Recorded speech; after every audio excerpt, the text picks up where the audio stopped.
Hey guys, tonight we're diving into the gaslit bedrooms and overworked minds of 19th century Victorians, a society obsessed with appearance, repression, and quietly, almost shamefully, sleeplessness. The drapes are thick, the air smells faintly of coal smoke, and a decorative clock ticks just a little too loudly. You're lying on an overly ornate four-poster bed that's somehow both too hard and too hot. You haven't slept in 3 nights. Welcome to Insomnia Victorian style. At this hour, everyone in the house is pretending to be asleep. Even the houseplants look judgmental. The fire in the hearth has long since died down, casting a faint blue hue that only deepens your awareness of how very much awake you still are. Your nightshirt itches, the feather bed creaks, and the glow of the gas lamp outside is just bright enough to cast troubling shadows that resemble all your unresolved regrets in silhouette form. And here's the kicker: you probably won't survive this. Not the night, necessarily, you'll outlast that, but the long-term effects of Victorian insomnia could be catastrophic. We're talking actual diagnoses of nervous collapse, spirals into hysteria, or being sent off for a rest cure, which usually involved confinement, silence, and losing your dignity, one broth spoon at a time. So, before you get comfortable, take a moment to like the video and subscribe, but only if you genuinely enjoy what I do here. And hey, drop a comment with your location and local time. It's oddly comforting to see how many of us are sleepless together. Now dim the lights, maybe turn on a fan for that soft background hum, and let's ease into tonight's journey together. You shuffle deeper into the bed, sighing against your will. It's the 1870s. Queen Victoria is firmly on the throne and science is blossoming, but when it comes to the human mind, most doctors are still waving leeches at it and calling that progress. Insomnia isn't yet seen as a disorder. It's more of an unfortunate personal failing. If you can't sleep, it must be because you've sinned, or worried too much, or eaten jam after 4 p.m. All viable medical theories of the day.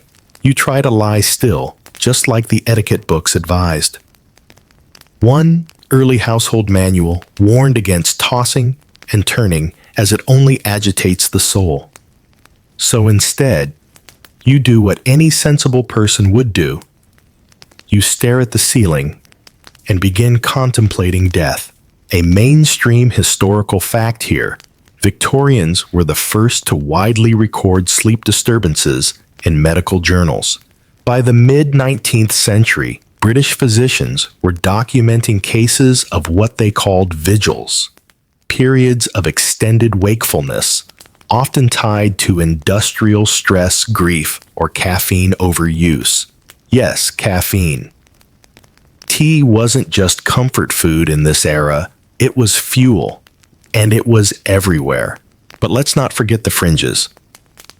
One particularly quirky remedy, promoted by a Scottish physician, involved sleeping with your head propped up by a goose feather pillow filled with dried hop flowers and a single page from the Book of Psalms. Apparently, this combination of plant sedative and divine reassurance could soften the mind and lull it to sacred slumber. Historians still argue whether this was sincere spiritual medicine or just another placebo wrapped in King James English. You roll over. The springs groan under you. The wallpaper pattern dark ivy winding across a beige background seems to shift. This too is no accident. Some Victorians believed that certain wallpaper designs could overstimulate the brain and were cautioned against floral chaos in bedrooms.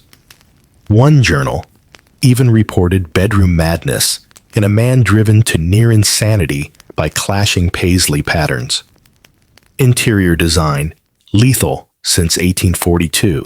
And let's talk about your room itself. Gaslight hisses softly from a brass fixture mounted beside your bed. Though elegant, these early indoor lights leaked fumes that irritated lungs and dried out skin. Some insomniacs blamed the air quality entirely, thinking it poisoned the humors or strained the nerves. This idea was half wrong, half right. Turns out, gaslighting not that kind, really did degrade indoor air and probably made sleep more elusive. Then again, it's hard to sleep when society is watching. In a time when moral rectitude was prized above all else, not sleeping made you suspicious. What secrets kept you up at night? What private guilt gnawed at your soul? Did you read too many French novels? One popular sermon warned, "The sleepless are oft those who invite the darkness into their thoughts." Charming. It's nearly 3 a.m. now. You're wide awake listening to every creak of the old house. Somewhere downstairs, a grandfather clock announces the hour with the melodramatic gravity of a tolling cathedral bell. You hate it. Everyone does. There were real complaints about the mental toll of hourly chimes in Victorian homes. Some sleep doctors recommended muffling them with thick cloth or dismantling the mechanism entirely. But no one wanted to seem soft, so they just didn't sleep. You press your palms against your eyelids, and it's like pressing down on a kaleidoscope. There's a kind of beauty in the madness of it all. And then from the hall, you hear a soft set of footsteps. Is someone else awake? Or just another figment of your midnight brain? Welcome to the Victorian night. You're not alone, but sleep is. You wake well? Not wake exactly, since you never really fell asleep. But your consciousness sharpens just enough to realize your neck hurts. The pillow's too tall. Or maybe the mattress is to blame. You remember something you read in a pamphlet from the chemist's shop. Excessive stuffing of bedding materials may stir up the mind as surely as strong drink. You scoffed at the time. Now you're not so sure. Feather beds, for all their fluff and status symbol poise, weren't actually great for sleep. In fact, some Victorians came to believe they were downright dangerous. Overstuffed bedding was thought to trap bad air around the sleeper, heating the blood, inflaming the nerves, and causing restless dreams, if not full-blown insomnia. The solution: an entire wave of 19th century reformers launched what one journalist called the featherbed conspiracy. Your host, Lady Fairchild, swore by her straw-tick mattress, a flattened bundle of hay encased in linen, rotated monthly. I haven't dreamt a single demon since I rid myself of feathers, she'd whispered once over tea. Her guests had nodded approvingly, though several had discreetly scratched their bug bites under the table. Meanwhile, doctors began suggesting harder beds made from horsehair or coir fiber. Yes, coconut husk, because they were cooling to the spine. In elite London neighborhoods, bed shops started advertising orthopedic qualities before anyone really knew what that meant. You remember seeing an ad soothe the lumbar organs and invite hygienic rest. It featured a well-rested gentleman reclining on what looked like a padded ironing board. But don't think the working class got off easy. In tenement flats, families crammed into beds that were barely more than wooden planks with threadbare quilts. And since medical sleep advice rarely trickled down the social ladder, most insomniac laborers were just told to work harder, worry less. Still, the Victorians were pioneers of sleep curiosity. This was an era when the very height of your pillow came under scientific scrutiny. Dr. Thomas Laycock, a name you can't quite believe is real, published essays on how poor spinal alignment caused neural disturbance and fretful slumber. His remedy, a precisely measured incline using goose-down wedges to match the curvature of your cervical vertebrae.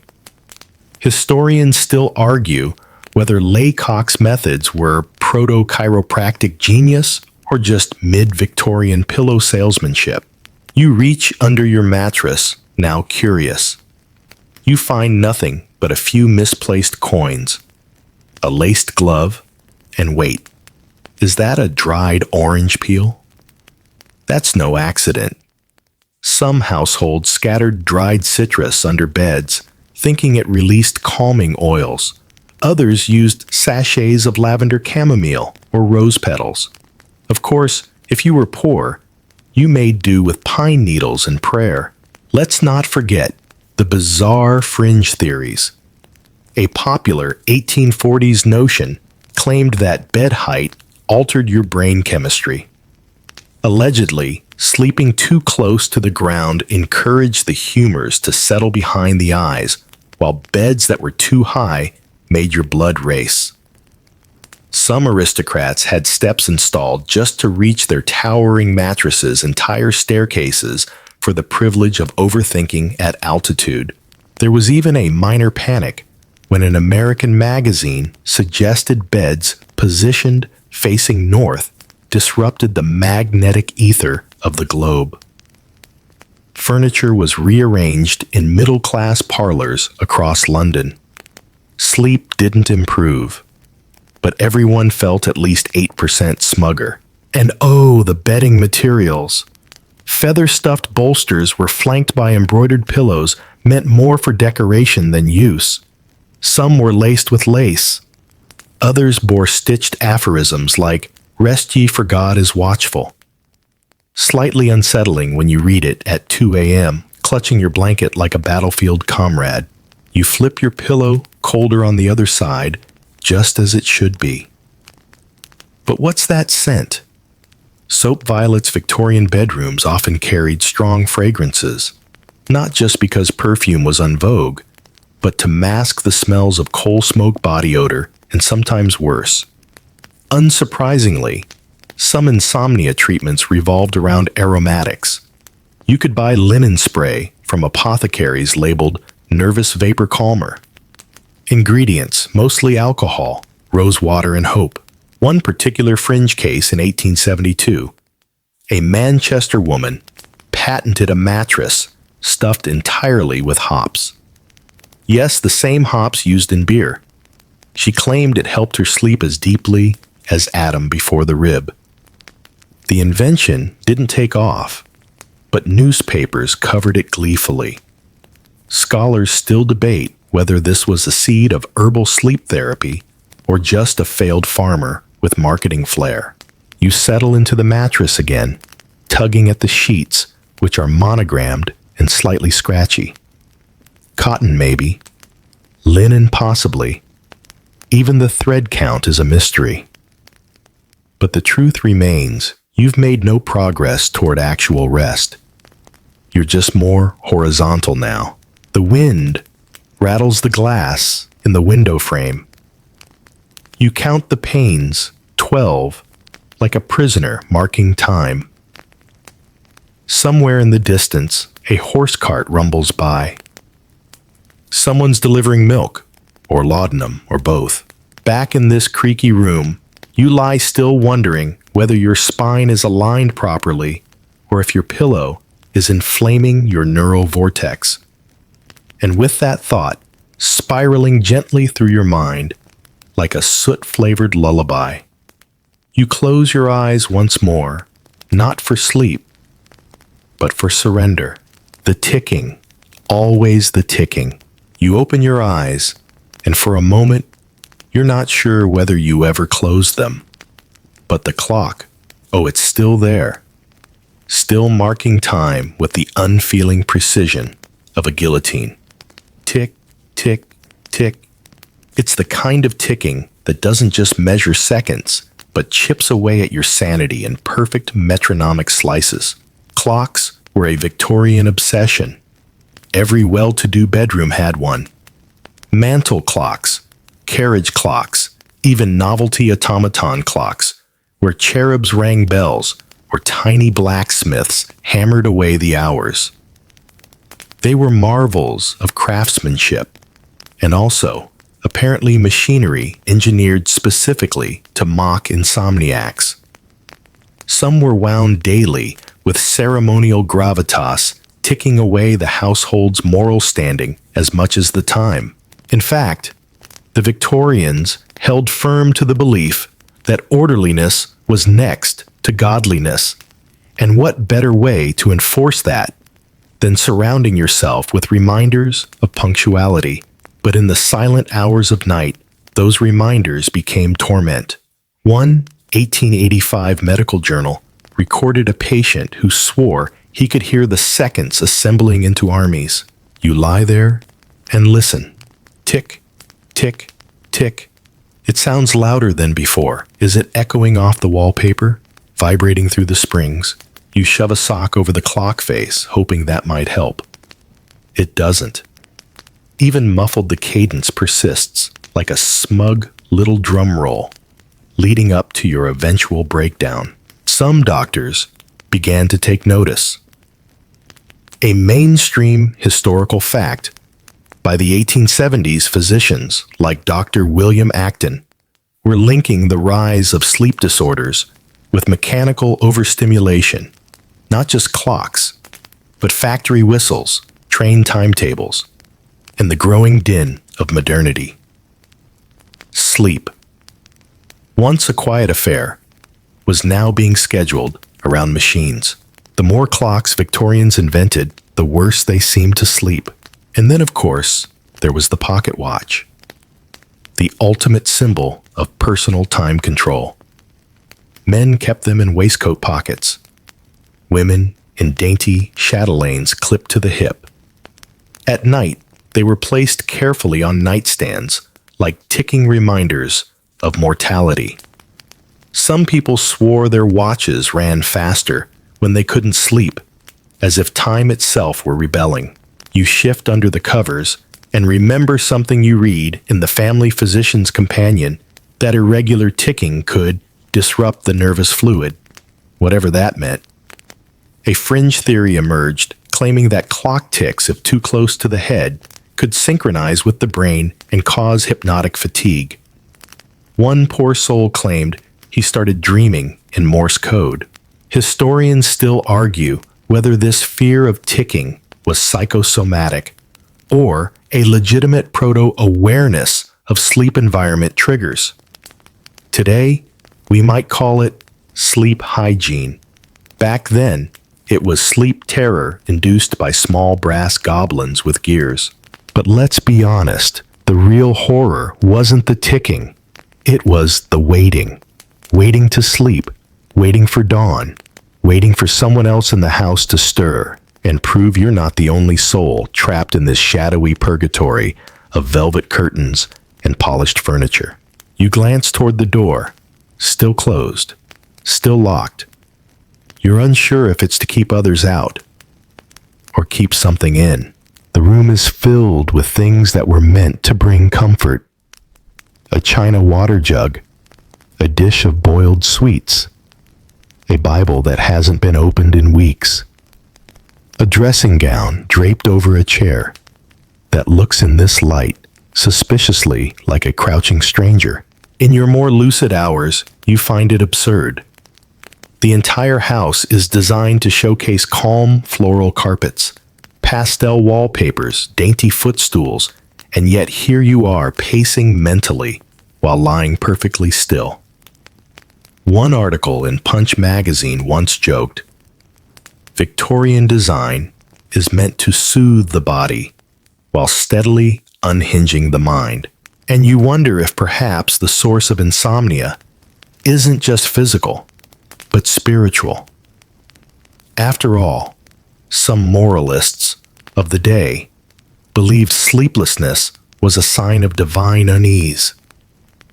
A man whose conscience is clear wrote, "Reverend Spurgeon sleeps sounder than the king's physician," which is great. Unless your conscience happens to include, say, an unpaid bar tab, or that time you cursed at the neighbor's goose. You roll onto your side.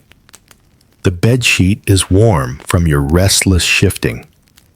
You can hear your own pulse now, a sound somehow louder than the clock. One Victorian woman wrote in her diary, "I laid awake and listened to the rhythm of my heart, like a metronome set by grief." That stuck with you. It's oddly poetic for someone who probably slept on a horsehair mattress, surrounded by heavy tapestries and unfinished embroidery projects. But insomnia does make everyone a poet eventually. You stretch your toes under the blanket. The fabric smells faintly of lavender starch and candle smoke. Your skin itches slightly. Maybe it's the wool blend, or maybe it's guilt again. You wonder what Queen Victoria did when she couldn't sleep. Did she pace the halls of Windsor? Sip warm milk laced with valerian. Call for a footman just to feel a pulse besides her own. Some letters hint at her suffering from agitations of the nerves. Others say she simply prayed. Must be nice to have God on speed dial. Outside, the world is still dark. A cat yowls somewhere on the street. The air presses in against the window panes like a held breath, and still the clock ticks. Tick, tick, tick. You're losing track of time. Was that clock always so loud? Has it been 5 minutes or 5 hours since you last shifted under the covers? Your eyes sting from being open too long in low light, and the flickering gas lamp outside seems to blink with malicious intent. At some point, you rise not out of purpose, but out of that peculiar Victorian blend of boredom and desperation. Your bare feet touch the cold wood floor. Somewhere in the back of your mind, you recall an old remedy for sleeplessness. Movement stirs the blood away from the brain. Or was it the other way around? Your fingers fumble for the small wooden box on the dresser.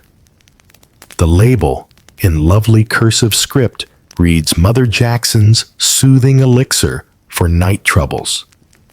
You unstopper it. The smell hits you first, sweet thick with the cloying edge of alcohol. You take a careful sip. It burns slightly, but the warmth is oddly comforting. This you realize is laudanum, a mainstream historical fact. Laudanum, an opium tincture blended with alcohol, was one of the most common sleep aids in the 19th century.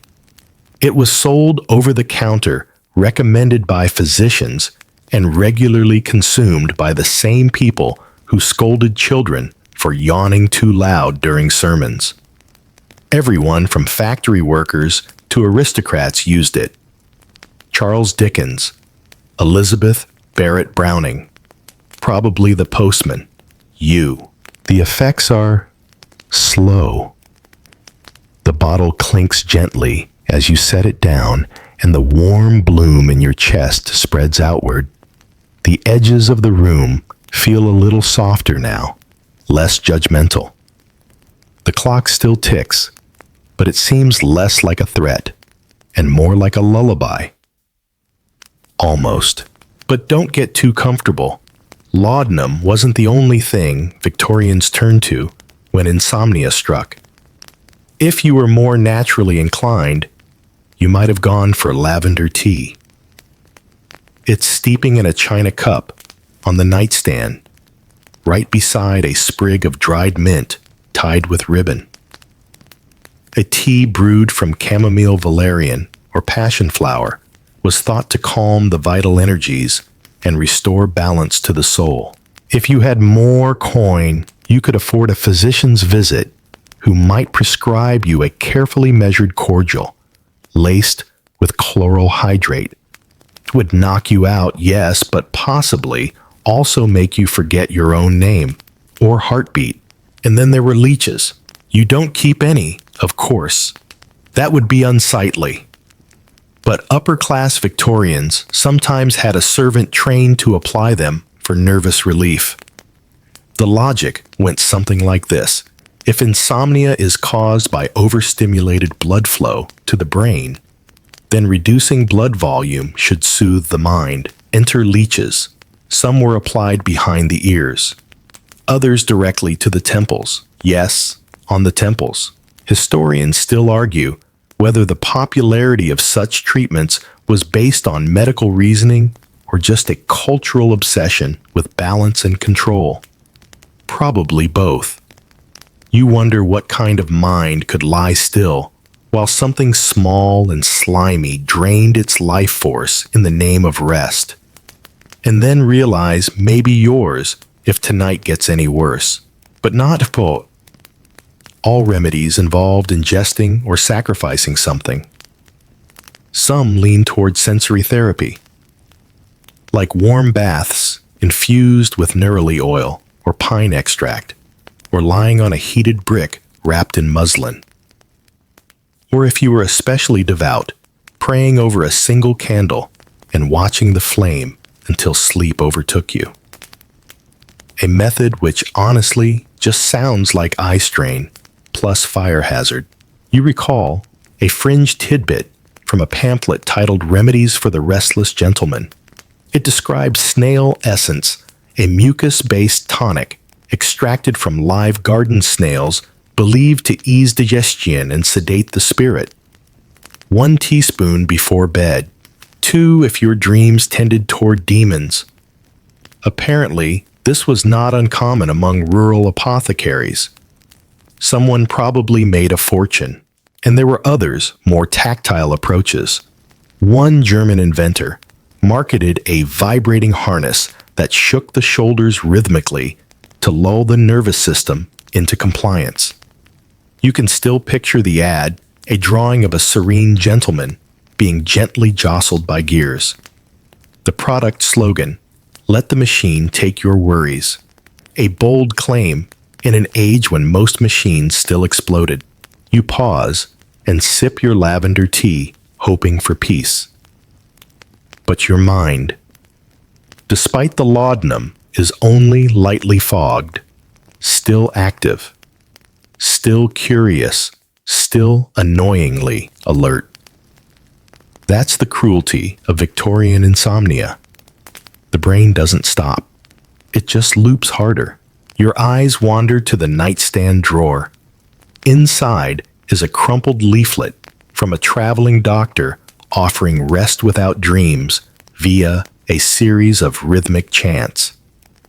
The idea was to repeat the phrase, "Peace beneath the veil" 40 times while holding a cool stone in your palm. It distracts the humors he wrote and humbles the mind. You tried it once. It gave you a blister. And so you lie back again, letting the mix of herbal steam, opiate warmth, and feather pillow cradle you in their oddly unsatisfying embrace. You're not better, but you're not quite the same either. Your breath is slower. The shadows on the ceiling dance a little less ominously. Maybe you're on the edge of sleep. Or maybe you're just floating in the blurry in-between. Victorians had a name for this state, the twilight hour of the nerves. A fragile space where logic slips, imagination stirs, and the soul, if you believe in that sort of thing, leans closer to the veil. Maybe tonight it leans just far enough. You're lying still, again staring at the ceiling, as if it holds answers. The laudanum has warmed your limbs, and the lavender tea is pooling somewhere in your stomach, like a sleepy ghost. But you're no closer to unconsciousness than you were hours ago. And then you remember something, a pamphlet folded into a magazine at the apothecary. It was titled 8 Rules for the Sleep-Starved Modern Habits for Civilized Rest. You didn't buy it, of course, but you skimmed enough to know the gist. It was written by a physician named Dr. Charles Hastings, who fancied himself a medical hygienist, which basically meant he treated sleep like a moral project. That's right. Welcome to the rise of sleep hygiene. You shift under the covers, recalling his rules. Rule 1. Retire at the same hour each evening, regardless of fatigue. Rule 2. Avoid excitement after dinner, be it games, novels, or argument. Rule 3. Let no gaslight nor firelight remain lit once abed. You chuckled at that one. If you followed every rule, you'd be asleep by 9 and dreaming about blank wallpaper. A mainstream historical fact here, the Victorian era saw the earliest formal attempts to regulate sleep behavior with consistency and ritual. Medical journals of the 1880s began promoting structured nightly routines as a remedy for nervous exhaustion. Sleep wasn't just a bodily function. It was a moral discipline as worthy of study as digestion or posture. This meant no reading in bed, no snacking, no vivid conversation after dusk. Ideally, you'd sip warm milk, take a tepid bath, offer a brief non-theological prayer, and settle into darkness with all the enthusiasm of a granite statue. You glance toward the writing desk across the room. A stack of untouched correspondence sits beneath a small brass lamp. You once thought writing might soothe you, but even that penmanship by candlelight was frowned upon in sleep circles. Dr. Hastings believed letter writing before bed stirred the imagination too violently, especially if your correspondence involved romantic complication. You decide to leave the ink bottle corked. Rule 4. Open the window, a finger's width to let pass the night's breath. That one you actually tried last week. You remember how it let in a draft, so aggressive it nearly unseated your chamber pot. And yet, the principle wasn't wrong. Many Victorian homes were sealed too tightly thanks to heavy drapery, dense tapestries, and a prevailing terror of night air, a superstition left over from the miasma theory of disease. Still, physicians eventually began encouraging better ventilation, especially for those prone to nervous sleeplessness. Some even installed narrow vents called louver flaps, which let in air without sacrificing propriety. Historians still argue whether this shift helped sleep or simply cooled the bedroom enough to shock the brain into compliance. Rule 5. Let no troublesome thoughts into bed. And how you wonder, is one supposed to police thoughts? Victorians had answers for that too. Some suggested a mental exercise. Picture a black dot on a white page and think of nothing else. Others recommended repeating benign words like plum thistle gooseberry until your mind caved in from boredom. One pamphlet called this mental blanching. You tried it once. It only made you crave pie. Still, the idea had legs.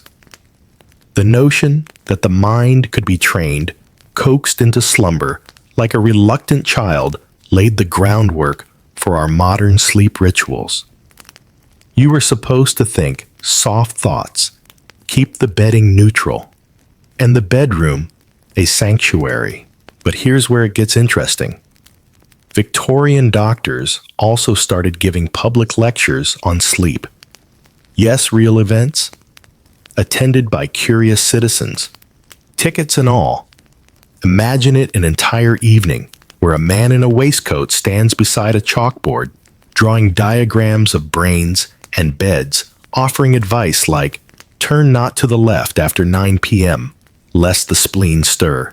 One such lecturer, a Dr. Silas Wentworth toured England with a presentation titled Insomnia, the Clockwork of Slumber. It included demonstrations of ideal bedroom posture, audience Q&A, and once famously a volunteer snoring into a velvet pillow on stage while the doctor narrated. Newspapers covered it. The audience clapped. You know this because you clipped out the article and used it to wrap your cough lozenges.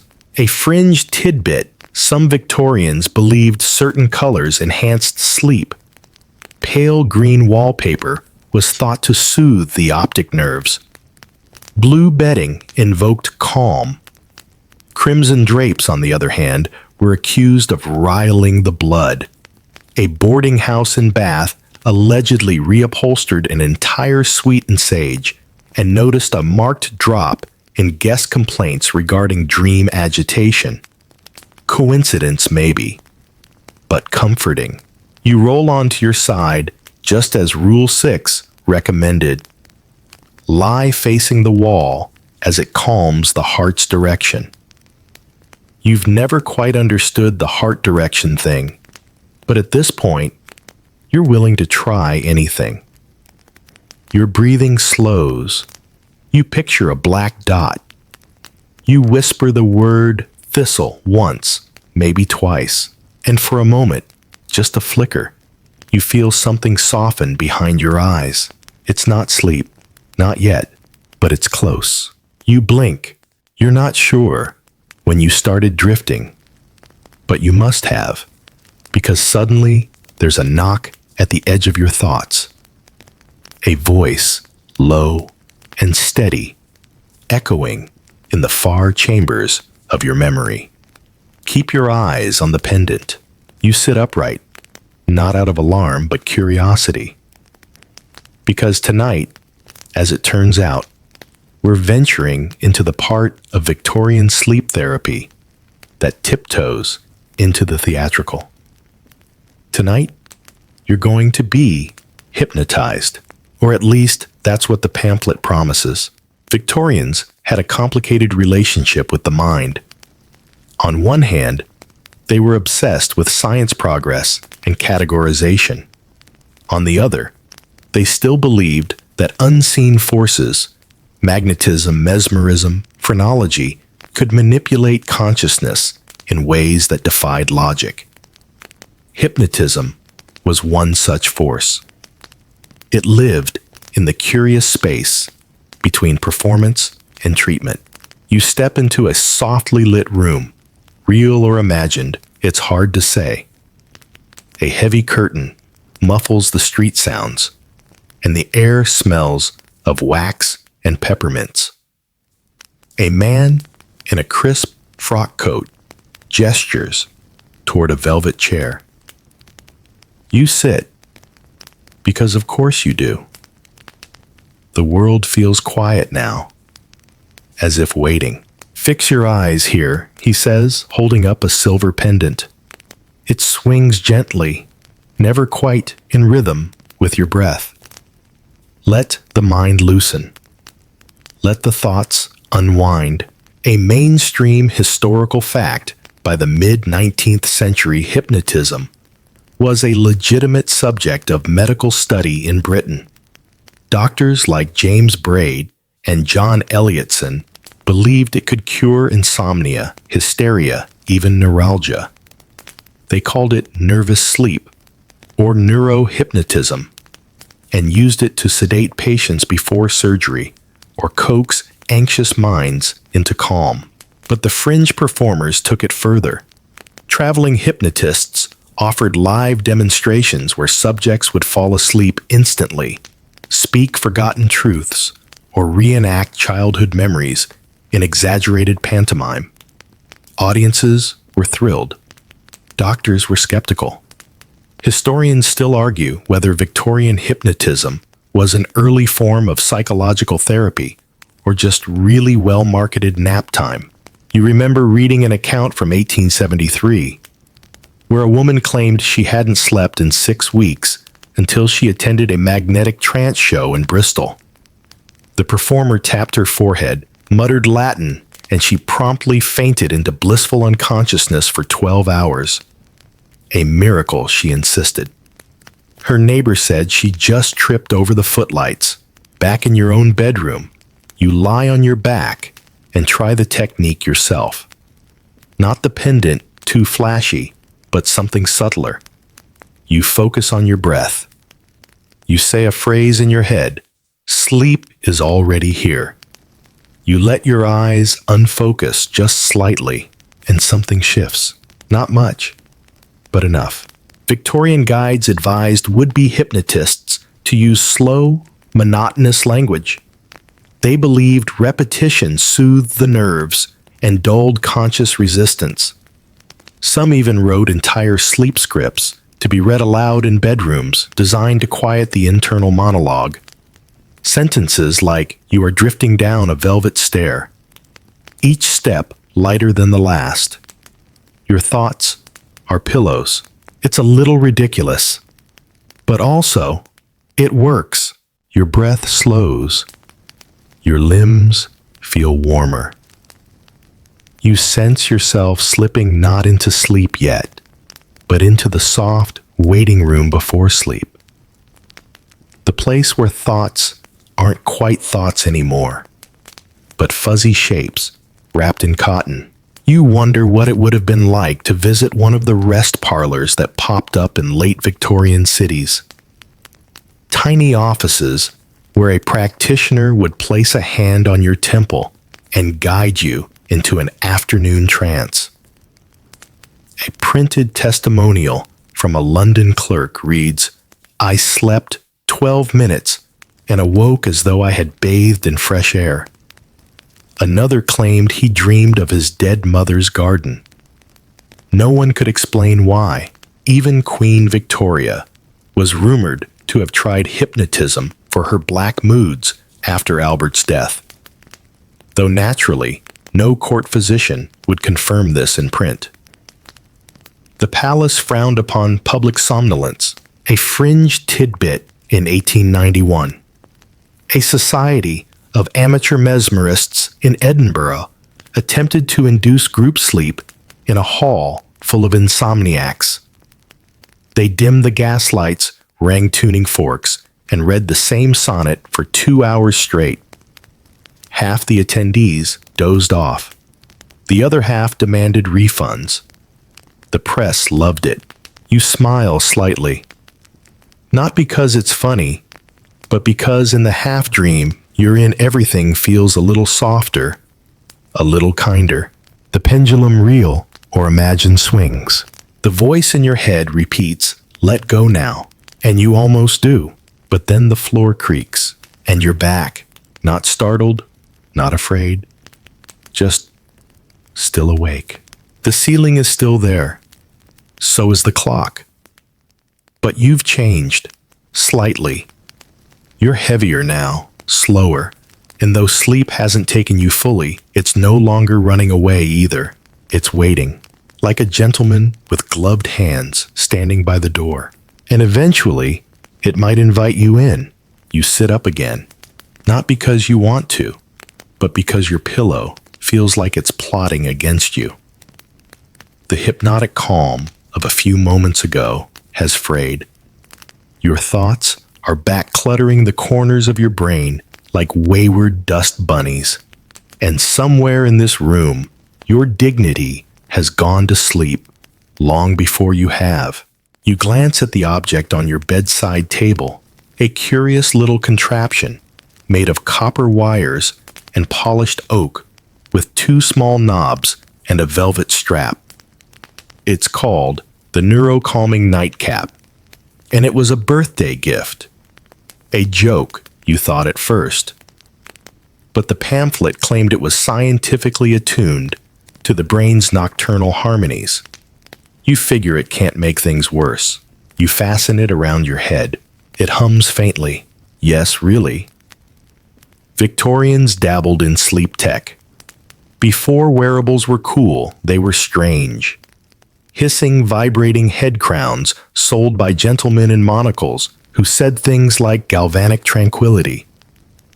You are now wearing one, A mainstream historical fact, the late 19th century saw a surge in interest in electrotherapy.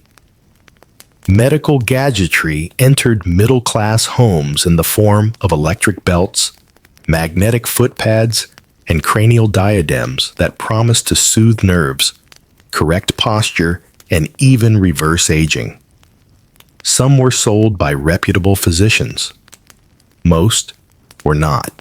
You're now fully embracing this pseudo-scientific bedtime cosplay. The helmet buzzes quietly, like a polite bee with anxiety. Your temples tingle. You imagine your neurons lining up in neat rows, finally obedient. Some doctors believe the brain emitted etheric currents that could be disrupted by trauma or overwork. These helmets allegedly restored the flow. The man who invented yours, Dr. Alpheus Merriweather, was a prolific device maker. His most famous sleep aid helmet used tiny horseshoe magnets and was meant to coax the cerebral tides back into moon-like rhythm. Historians still argue whether he was a misunderstood genius or simply allergic to shame. You lie back with the helmet still buzzing gently. The air smells like warm brass now. It's oddly comforting. Victorian magazines were full of ads for devices like this Dr. Garrison's Slumber Crown, the Somnimatic Coil Harness Lady Larkwell's Restorative Electro Bonnet. They always included hand-drawn testimonials from people with exceptional sideburns and expressions of divine relief. You think about how many of those testimonials were written by the same 3 interns chained to a printing press. There's something strangely soothing about the absurdity of it all. The idea that humans in any era will throw wires on their head and believe they've tricked sleep into submission. It makes your own struggle feel less pathetic. You're not the first person to lose a night to restlessness. You're part of a long, jittery lineage. The helmet pulses once. You don't know if it's doing anything. But your thoughts are quieter. You stare at the ceiling and think of static, like the quiet fuzz between radio stations. You think maybe that's what sleep is, a soft signal in the noise, a place where meaning stops mattering and the mind finally lets go. And it was never just the electrical gadgets. Some Victorians believed magnets alone could fix everything. One popular product was the Magno pillow stuffed with filings from magnetized iron. Another was a mattress with copper coils sewn into its lining, promising to realign the astral body. You've no idea what that means. You're not sure they knew either. A fringe tidbit in 1882. A Parisian doctor invented a lunar harmonizer, a chandelier-like contraption suspended over the bed, designed to capture moonlight and reflect it through tinted glass onto the sleeper. Supposedly, the filtered moonbeams calmed the soul. Queen Victoria's nephew tried one. He reported a dream of swans and infinite velvet. Probably just a reaction to cheese. Of course, none of these devices were rigorously tested, but in an era obsessed with scientific progress and mysticism in equal measure, the line between healing and hope was thin. Sleep. The final frontier of self-mastery was the ultimate target. You stretch slightly, careful not to dislodge your buzzing crown. Maybe it's working. Maybe it's placebo. But the weight of the device on your head feels grounding, like a soft reminder. You are still here, still trying, still human. You exhale. The sound is slow, like a kettle winding down. The shadows on the ceiling no longer shift. Or maybe you've just stopped noticing them. And then faintly absurdly you think, what if I wore 2 helmets? You smile into the darkness. Sleep hasn't come, but but the laughter helps. It's well past 4 in the morning now, the kind of hour where even your most persistent worries start yawning. You've taken the tea, endured the ticking clock, let a helmet hum on your skull like a robotic bee, and still you remain very much awake. Your stomach growls, not the polite kind of growl either, but a theatrical gurgle like a brass instrument warming up. Hunger, it turns out, is not exempt from insomnia. You sit up slowly, the covers sighing around you, and reach for the small plate by your bedside. A biscuit, stale, dry, unflavored, practically a culinary ghost. You bite in. To the Victorians, food and sleep were inseparable. There was an entire dietary doctrine built around the concept of night digestion. Some foods were believed to promote rest, others to conjure demons. Oatmeal bland bread, stewed prunes good. Red meat shellfish, and anything French bad. A mainstream historical fact here, in the latter half of the 19th century, British physicians began promoting the idea of a sleep supper, a light meal taken about an hour before bed. It was meant to quiet the stomach and, by extension, the mind. The reasoning was that an overworked gut led to overstimulation of the nerves. Victorian medicine loved to blame your internal organs for everything. Milk was the reigning champion of nocturnal nourishment. Served warm with a pinch of nutmeg or cinnamon, it was called milk posset. Doctors swore by it. Mothers passed it down. Advertisers declared it the elixir of night. One pamphlet even claimed that warm milk was akin to lullaby in liquid form. You tried it last week. It made you bloated. Tonight, you sip something else, barley water. It tastes like guilt. But they said it helps. You nibble another biscuit.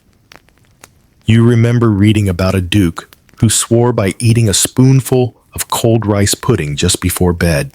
Settles the spleen, he claimed.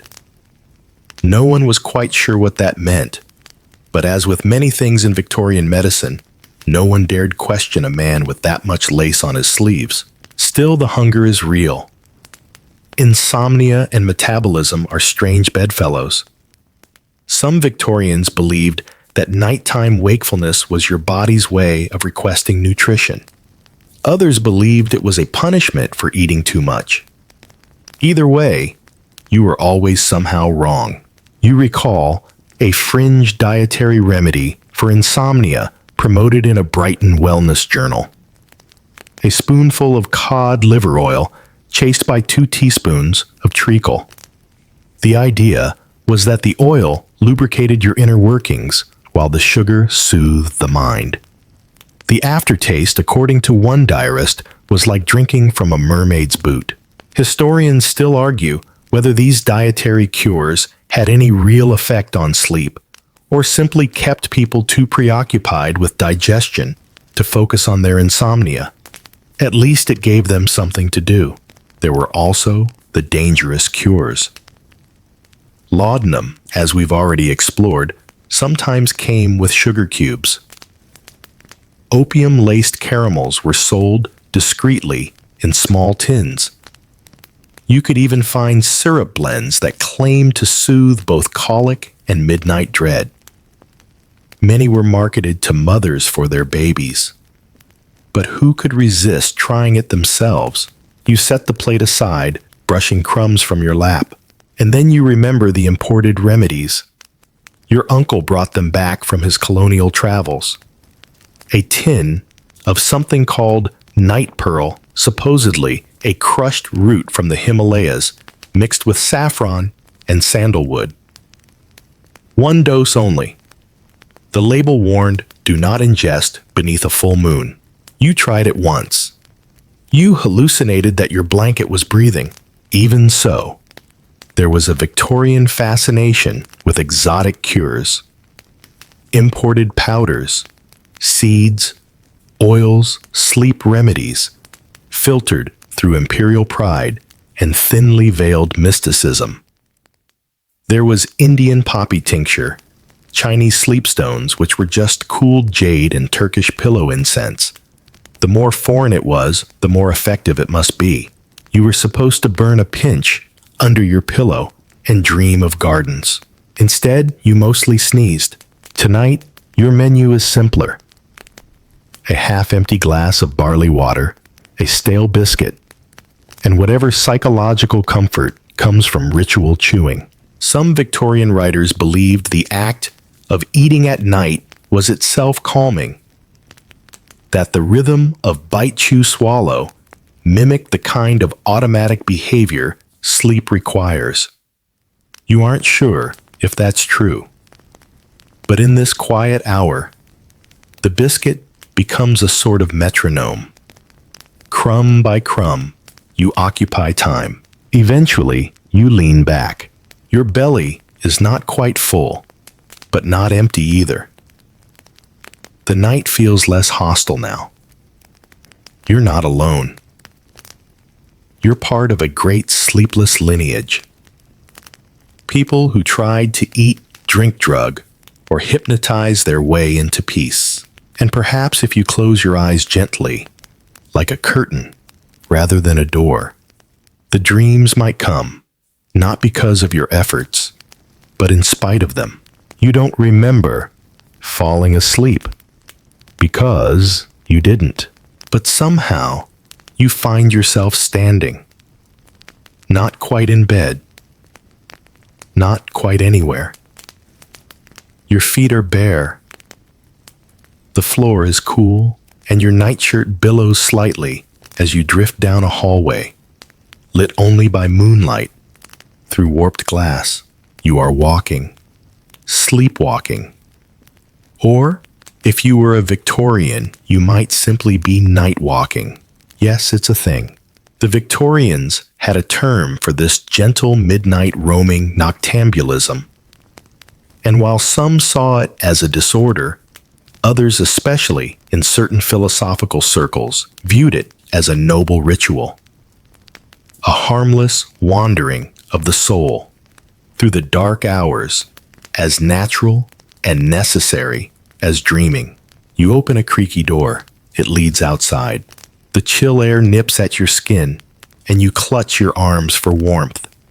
But you don't turn back. Something about the cold soothes your overheated mind. You are now performing what many in the 1800s considered a legitimate therapy, walking until the nerves tire out. A mainstream historical fact, Victorian physicians sometimes prescribed moderate midnight exertion for patients who couldn't sleep, especially those of nervous temperament. The idea was to discharge mental energy by physically displacing it. You couldn't fight sleeplessness in bed, but if you walked until your legs went soft, perhaps sleep would follow like a loyal hound. The method gained popularity with clerks, artists, widows, and poets, those whose thoughts proved too stubborn for conventional remedies. You could read about it in serialized medical advice columns where it was often described with phrases like, letting the moon untangle the mind. Tonight, your own mind feels a little looser. The garden path crunches beneath your feet. You pass the hedge where the neighbor's cat sometimes hides, and for a moment, you wonder if it's watching you, wondering what business you have haunting the roses. But the roses are fragrant in the dark, sharper than they were by day. You pass the gate, turn left, and walk toward town. A fringe tidbit: in some towns, particularly in the north of England, sleepwalking societies cropped up informal gatherings of insomniacs who'd meet at midnight to walk in companionable silence, sharing neither conversation nor destination. One group in Sheffield met on Wednesdays. They called themselves the League of Lanterns. No one ever brought a lantern. You walk past shuttered shops, all quiet, except for the occasional rustle of a soot-colored bird flapping off a windowsill. The gas lamps sputter with a dignity unique to things that refuse to go out quietly. The city feels different at this hour, empty but not dead, like it's taking its own kind of breath. And this, the walking, the silence, the soft repetition of heel and toe, is hypnotic in its own right.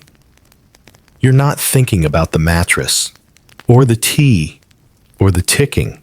You're just moving, letting your body lead while your thoughts lag behind like heavy luggage on a long platform. Historians still argue whether night walking was a practical medical suggestion or simply a desperate invention of restless minds who wanted to do something. One famous 1889 case tells of a banker who walked 10 miles every night in a top hat and slippers, never remembering a single step. He once woke in a barn with a cow licking his elbow. He called the experience illuminating. You reach the edge of the park and pause by a frozen fountain. The statues seem less haughty at night, less inclined to judge your lack of sleeping success. You sit on the stone ledge. The chill seeps in again, but your mind is finally quiet. A physician named Dr. Llewellyn Fisk once wrote that some patients must tire the spirit through bodily movement before it surrenders to slumber. He believed that thoughts burned energy just as muscles did, and that walking in the dark alone allowed them to exhaust themselves in safe, quiet obscurity. You think you understand now. You rise again. The path home is familiar. You don't rush. The streets remain still. A single curtain flutters on an upper floor window. A reminder that not all insomnia involves movement. Some people stay in bed and never leave their minds. You, on the other hand, have left yours at the door and wandered through your city's midnight heartbeat. Eventually, the house returns to you. Or you return to it. The front step creaks underfoot. Inside, the air is warmer. Your pillow surprisingly welcoming. And though the ticking has not ceased, you find it less cruel now. Less pointed. Maybe it's because you've walked most of your worries into the gravel, or maybe you've simply run out of steam. Either way, you close your eyes. And for once, you don't chase sleep. You just let it follow you in. Your eyes flutter open, not because you're startled, but because something's wrong. The light is off. The room is cold. But the silence, it's wrong somehow. Then you hear it, a low, rhythmic groan from the floor above. Not a clock. Not wind. A voice. A moan. Or maybe just the house settling in that way old houses do when they know you're trying to sleep. You've returned to bed after your midnight wandering, and now your limbs are heavy, your mind fuzzier. But sleep still evades you. This time, though, it's not the pillow or the tea or the helmet. It's the feeling that something is watching, something invisible but heavy. Victorian bedrooms were not just places of rest. They were performance stages. Your bed frame, your wallpaper, your embroidered linens, all meticulously chosen, often over-designed, always a bit too proud. But at night, when the decor becomes shadows and the air grows still, the bedroom turns on you. You lie there, and the feeling creeps in. They called it the haunted bedroom syndrome, a mainstream historical fact.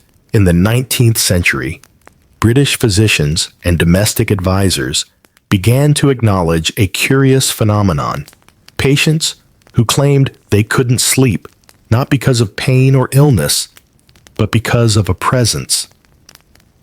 These reports were typically dismissed as imagination. but enough people reported the same patterns that even sober-minded doctors began taking notes. Rooms where one slept poorly were described as nervously charged. Some houses were notorious. One lodging house in Edinburgh was nicknamed the Sleepless Stair because tenants assigned the third-floor back room never lasted more than a week. The only physical issue, drafts and wallpaper patterns that twisted in the moonlight like writhing vines. You look around now. The wallpaper in your own room is that pale yellow damask print, elegant by day, but now just a swarm of wriggling floral ghosts. Your coat rack looks like it's leaning closer. The tassels on the curtain tremble slightly even though there's no breeze. You blink. Still there. Your grandmother used to say, "Don't sleep in borrowed beds. They remember things." You always thought she meant lice. Now, you're not so sure. A fringe tidbit. Some Victorians genuinely believed certain rooms retained emotions, particularly sorrow. Bedrooms, where people died, were to be redecorated entirely before reuse. If they weren't, it was said that melancholy soaked the walls.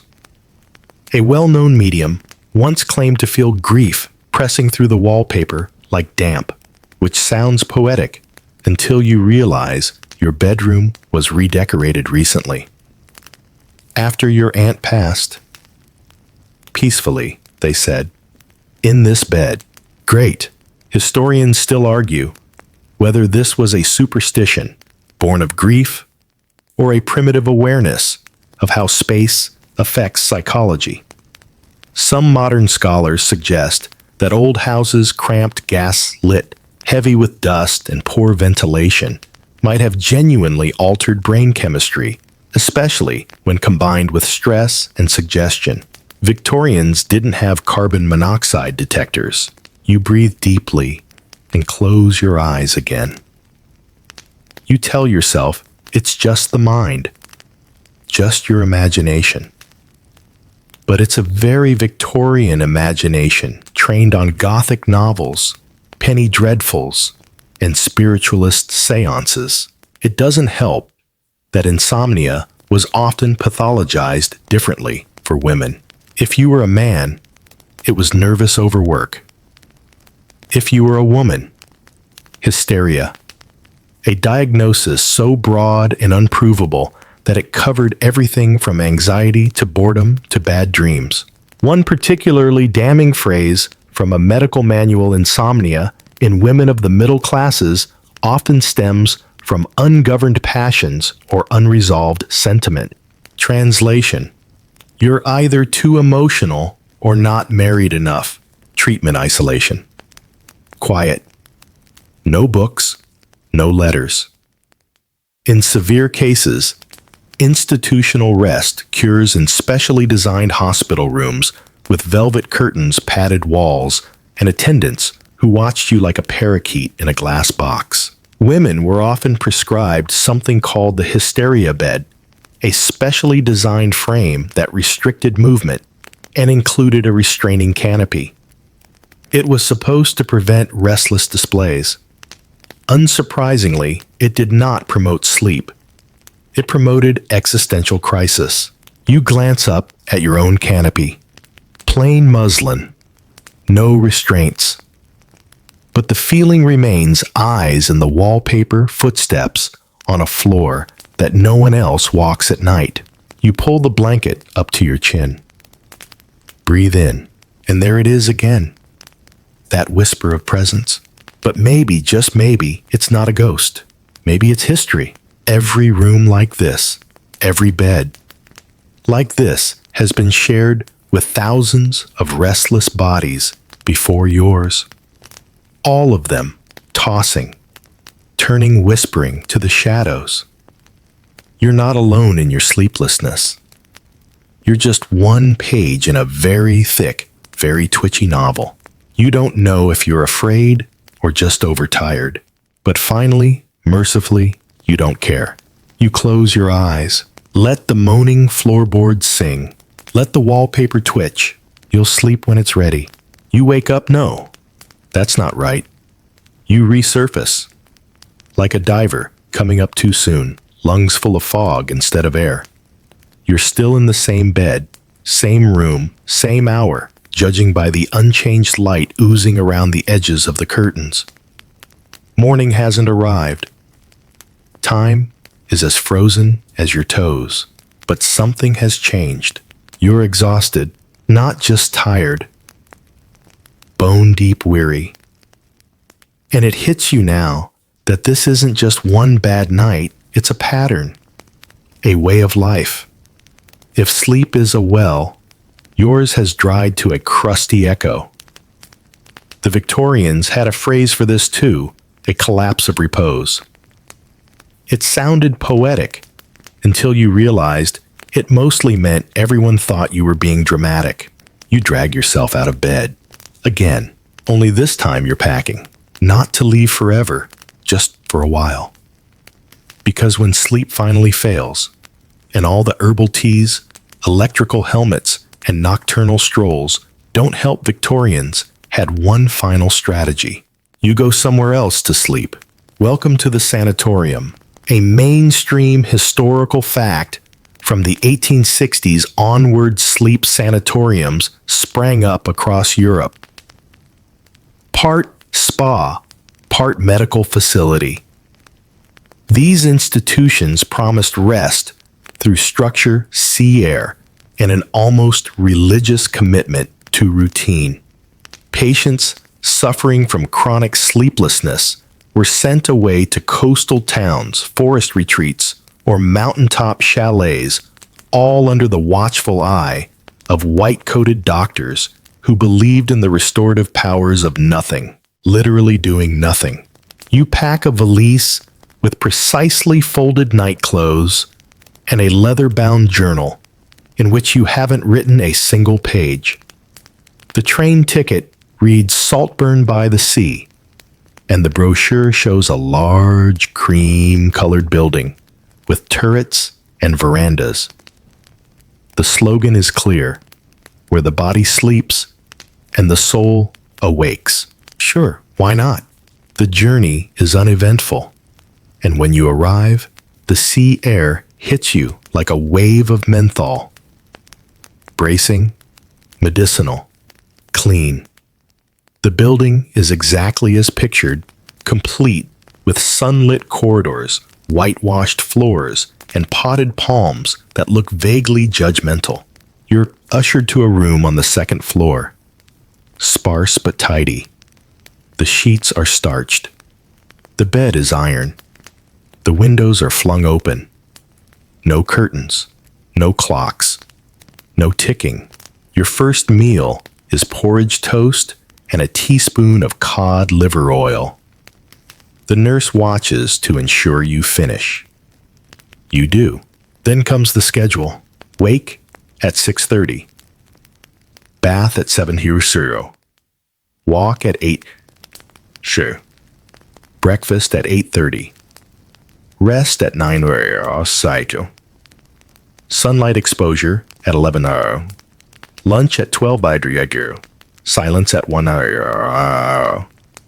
Nap attempt at 2:00. You are not allowed to speak from 1:00 to 3:00. Not a word, not even a sigh.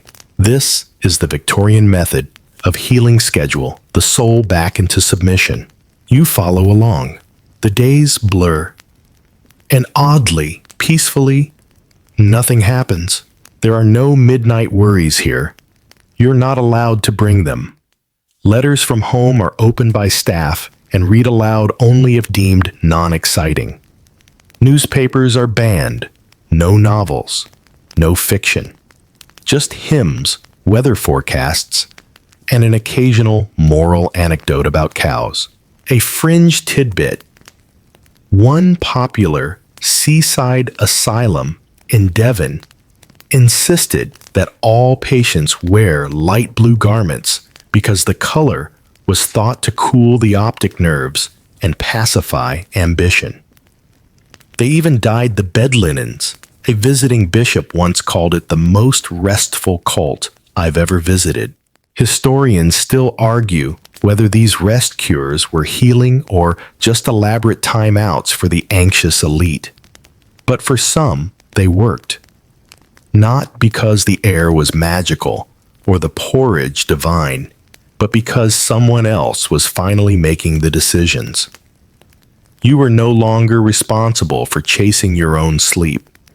You had handed over the reins, and that perhaps is the real luxury. By the fifth night you feel it, a shift. You lie in the rigid iron bed, staring at a ceiling painted in non-stimulating beige, and realize your thoughts are quiet. Not absent, but muffled, like whispers through wool. You don't remember drifting off. You only remember waking up, to light, to silence, to breath. You slept. You don't ask how long, or why. You don't tell the nurse. You just nod politely and accept another teaspoon of cod liver oil like a champion. Sleep is not a trophy. It's a brief mercy, and this week you earned it. You return home different, or at least quieter. The sanatorium has scrubbed your edges down like a bar of soap whittled into smoothness. Your neighbors notice. You seem rested, one says with suspicion. You don't correct them. You just nod and offer a vague smile, the kind that says, "I survived something," politely. But you still don't sleep. Not always. The old bed creaks the same way. The gas lamp hums. The wallpaper remains weirdly animate in moonlight. And while the silence feels gentler, now the shadows have grown familiar. Not friendly, but known. And still the remedies persist. Because once you've been sleepless, you don't stop collecting solutions. You hoard them like charms against an invisible beast. And so one afternoon, a cousin brings you something wrapped in silk and mystery. A small vial of oil, thick and golden, labeled in faint script. Couscous extract for dreams, imported allegedly from Bengal. The Maharajas swear by it, she whispers, as if the bottle contains monarchy itself. You twist the cap.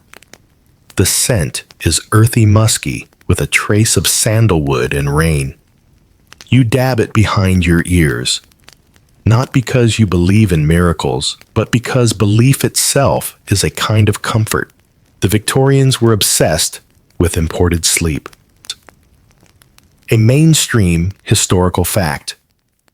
The British Empire's reach flooded Victorian society with exotic substances marketed as sleep cures, some based in indigenous medicine, others pure fantasy. Poppy oil from India, dream salts from China, crushed lotus seeds from Egypt. The East became a mystical marketplace for the overworked British psyche. You lay on your bed and breathe the scent in. The air thickens. Not unpleasant, just dense like memory. You once read about a practice in northern India where sleepers would place a smudge of vetiver paste at their temples before lying down in monsoon season. The idea wasn't to induce sleep, but to invite it. As if it were a guest you had to impress. That's what this feels like. You're dressing up for sleep. Dabbing oil behind your ears like perfume before a lover's arrival. Ridiculous, but also comforting. A fringe tidbit in 1884. A London apothecary claimed to have recreated a Tibetan sleep pill based on descriptions from a missionary's journal. The pill supposedly contained powdered antler jasmine ash and moon-dried fig. Customers raved, sales soared, until someone analyzed it and discovered it was mostly cornstarch and eucalyptus. But by then, most had already convinced themselves it worked. Historians still argue whether these colonial remedies offered any actual pharmacological benefits, or if their power came from what they symbolized: control. The ability to conquer even your own mind. with something foreign, exotic, and tiny enough to fit in your palm. You lie still. The oil settles on your skin like a whisper, and still, your mind resists. Not frantic now, just quietly persistent. A soft whirring, like a sewing machine left running in another room. You think about the remedies you haven't tried yet. Sound baths, crystal harmonics, Turkish star maps. There's always one more option. One more rabbit hole. You roll over and look out the window. The stars are unusually bright. And suddenly, you remember a folk tale, Persian maybe, that your tutor once recited by candlelight. It spoke of a desert prince who could not sleep. His dreams were too heavy. So he found a mystic who handed him a seed and said, "Plant this in moonlight and sleep will grow." The prince planted the seed. Nothing happened, but he slept anyway, because he believed something was growing. You smile faintly, not because you expect sleep, but because you've stopped expecting defeat. Sometimes, the war itself is what keeps you awake. And tonight, you've laid down your weapons. The scent of the oil lingers. The breeze carries a little salt from the sea. The bed creaks. The stars do what stars always do. And you wait, but not urgently. It's almost midnight. You know this without looking. Not because of the ticking clock. Yours stopped 2 weeks ago, and you never wound it again, but because of the hush. The house has settled into the kind of silence that hums. Not empty, not dead, just saturated. You lie back on the bed, hands folded, thoughts spinning just slowly enough to notice them. There's no tea tonight, no oil, no helmet, just breath, and a curious memory that floats up from the depths of your mind like a message in a bottle. Your uncle once gave you a curious trinket, a tiny jade amulet with a hole in the center tied with a silk string. He called it a dream stone. Place it near your head, he said. It channels visions. You did. Nothing happened, but you kept it anyway. Tonight, you dig it out of your drawer and loop the string over your bedpost. It swings slightly in the dark, catching a thread of moonlight. Just watching it calms you more than you care to admit. The Victorians had a peculiar affection for dream machines, devices, and objects meant not just to help you sleep, but to direct your dreams. After all, why waste unconsciousness on chaos when you could engineer your visions?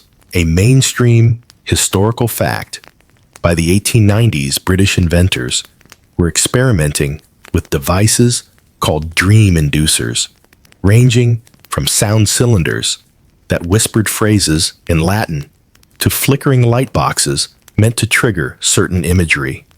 One rather famous machine, patented in Germany but exported to England, was said to project images onto closed eyelids using a magic lantern and colored filters. It caught fire twice. Still, the idea persisted. And not just as technology. Books were published on the subject manuals for guiding your dreams. You were advised to sleep facing magnetic north, to repeat specific affirmations, to breathe in patterns that aligned your subconscious with the Akashic wave. No one knew what the Akashic wave was, but it sounded impressive. You stare at your dream stone. You think, what would I dream if I had the choice? Not flying or gold or love. You dream stillness. A fringe tidbit. In 1887, a medium in Kensington offered what she called directed rest trances. For a modest fee, she'd place crystals on your chest, whisper an ancient Egyptian poem, and assure you that your soul would drift through a chosen memory. Clients claimed to dream of childhood meadows, departed pets, even past lives. Historians still argue whether it was mass suggestion, spiritual therapy, or just a very lucrative nap business. But the dream obsession had a darker side. As hypnosis, mesmerism, and sleep tech grew in popularity, so too did the fear that sleep could be manipulated. Sensationalist newspapers began running stories about mind control. People allegedly hypnotized in their sleep to commit crimes or spill secrets. The somno-crime panic of 1894 led to Parliament briefly debating whether sleep-inducing devices should require a license. One man claimed his dreams had been stolen, somehow siphoned out of his head, and turned into novels by a rival poet. He wrote a letter to the Times. It was printed with only mild ridicule. You sigh. Your dreams, when they come, are rarely poetic. Mostly fragments. A hand, a field, a stairwell you're always descending, but never reaching the bottom of. Still they're yours. Untamed, unfiltered, you let your eyes soften toward the dreamstone. You think again. Tonight perhaps something will come through the hole. The Victorians, for all their efforts to bottle sleep, never quite captured the why of dreaming. Freud would show up eventually with his cigars and his mother theories. But for now, it was still mystery. Magic, maybe. Or madness. You let your thoughts drift toward that gap. Not a door, not a tunnel. Just an opening. You whisper a phrase, not from any book, not from any guide, but something simple. I am ready now. You mean it. And for once, that feels like enough. The room is still. The string no longer sways. Your breath grows shallow. You don't know if you'll sleep, but you've stopped fighting. You've made peace with the watchman at the edge of dreams. And maybe, just maybe, tonight he lets you pass. Tonight, the air feels heavier than usual. Not oppressive, just deliberate, like it's waiting. You sit by the window with a thin blanket draped across your shoulders, listening to the wind snag itself on the edges of your roof tiles. You're not trying to sleep anymore. You're just being still. And somehow, that's more progress than anything in your little Victorian arsenal of remedies has achieved so far. But it's not the tools you're thinking about tonight. Not the laudanum or the barley water or the hypnotist's locket still tucked in your drawer. Tonight, you're thinking about something stranger, bigger. Sleeplessness as a cultural inheritance. Because sleep, especially the lack of it, has always been a mirror for what a society values. And for the Victorians, that mirror was framed in empire industry and endurance. A mainstream historical fact. By the late 19th century, the British Empire stretched across 1/4 of the globe. Railways ran on timetables. Factories worked by shifts. The world itself was becoming clocked. Sleep became a problem, not just for individuals, but for nations. If the empire never slept, then surely its citizens shouldn't need to either. You recall an essay clipped from a magazine stuffed between pages of a novel you never finished, entitled The Industrious Mind at Rest. It suggested that true patriots trained their sleep like soldiers. Rise at dawn. Dream only of duty. No excess, no laziness. Sleep was not a human right. It was a resource to be optimized.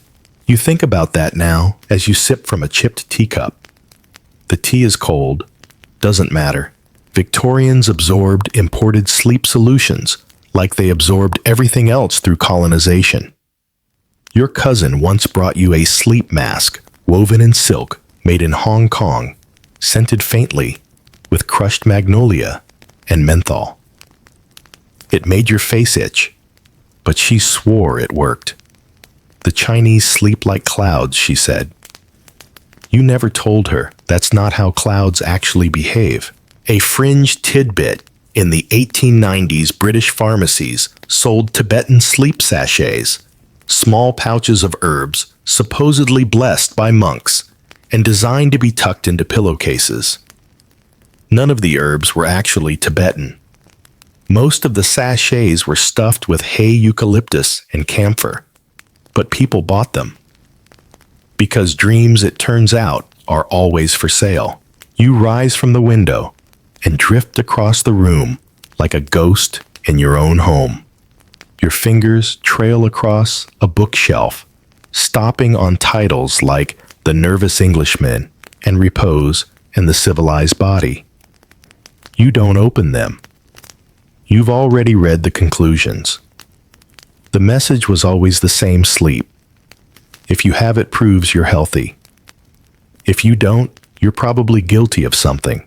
Historians still argue whether insomnia became common because of industrial stress, or if it simply became visible for the first time. The journals, the newspapers, the dinner table debates, it all gave sleeplessness a stage. Once you simply stared at the ceiling in silence. Now you had letters to write about it, gadgets to test, philosophies to argue. You return to bed. The sheets are cool again, but you don't mind. You nestle into the mattress like you're returning to a trusted old acquaintance. The ticking clock is still dead. The silence is real. And your breathing is no longer something you have to remember to do, it just happens. You are not asleep, but you are not chasing sleep either. The empire may never sleep, but you are no empire. You are a body in a room, a blanket over bones, a mind learning how to be without burning. You think about the countless Victorians before you, staring at ceilings, pacing midnight halls, sipping hot milk, arguing with ghosts. And you smile, because in a way, you're keeping their memory alive. With every sleepless hour, you carry the lineage of the unrested. But unlike them, you're not afraid anymore. You pull the blanket higher. You whisper, "Let the world turn without me for a while." And you close your eyes. Just because you can. You don't notice the shift at first.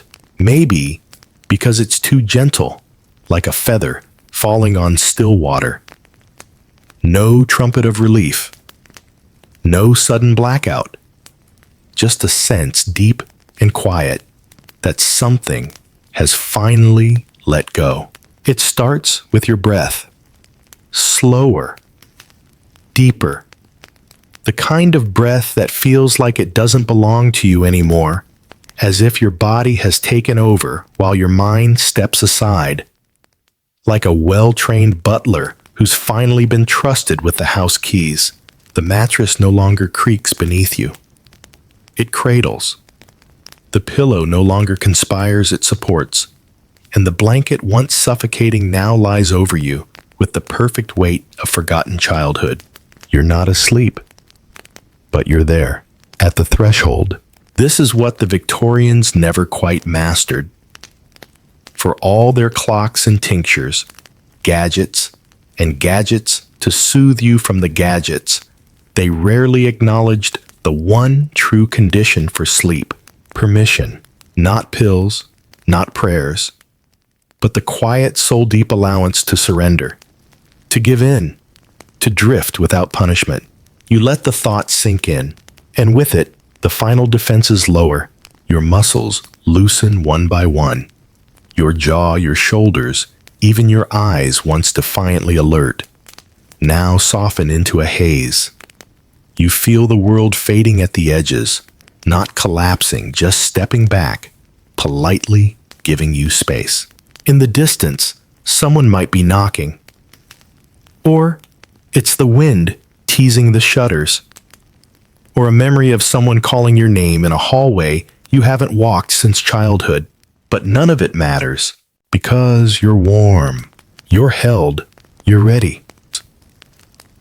A final fringe tidbit drifts through your mind, something you read in a dusty volume called Whispers of the Victorian Night.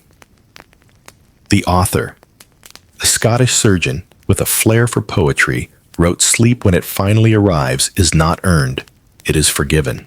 You understand now, not everything needs to be solved. Not everything needs to be fixed. Some things like sleep return only when you stop demanding them. And in this moment, this breathless floating moment, you do not demand, you accept, you exhale. And the night begins to blur. The shadows retreat, and the dream begins, not like a curtain rising, but like mist on a warm pond, slow and certain. You sleep. And now, as the final thoughts dissolve like sugar in warm tea, you drift further down and down into a place where even memory forgets your name. The air here is thick with quiet, gentle and forgiving, like a soft hand smoothing the creases from your brow. There are no more clocks, no more remedies, no more questions to solve or rituals to uphold. Just you and the weightless hum of peace.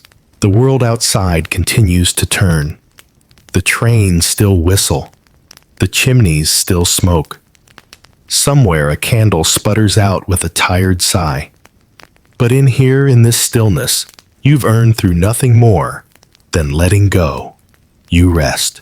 You're part of a long, slow lineage now. A quiet history of the sleepless who learned at last to stop fighting the tide. And whether your dreams are vivid or soft, whether they carry meaning or simply blur into silence, you are safe inside them. Let this moment hold you. Let it hush the chatter in your chest. Let it cradle the stubborn parts of your mind that have kept you awake for so long. There's nothing left to do, nothing more to fix, nothing to chase, just quiet, just breath, just sleep.